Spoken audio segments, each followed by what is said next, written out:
జ్యోతిష్యం ఇదొక విద్య, ఒక విజ్ఞానం.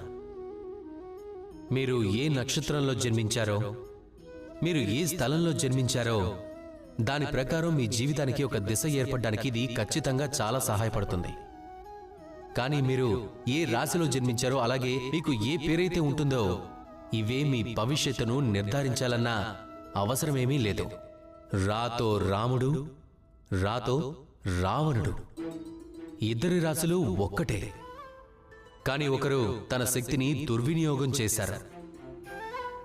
స్వర్ణ లంకాధిపతి రావణుడు దశ దిశల్లో విజయాన్ని సాధించేవాడు, కాని తన చావుని కొని తెచ్చుకున్నాడు.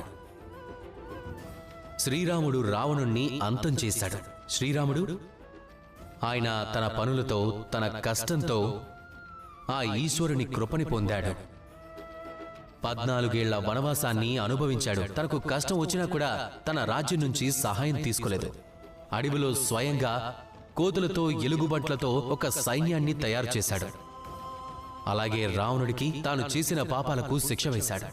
అందుకే ఎప్పుడూ గుర్తుపెట్టుకోండి, మీకొచ్చే పేరుని, మీ భవిష్యత్తుని మీరు చేసే పనులే నిర్ధారిస్తాయి, అంతేకాని మీ రాశి కాదు. అందుకే ఎప్పుడూ మంచి పనులు చేయండి. అలాగే నాతో పాటు ప్రేమగా చెప్పండి, రాధా కృష్ణ.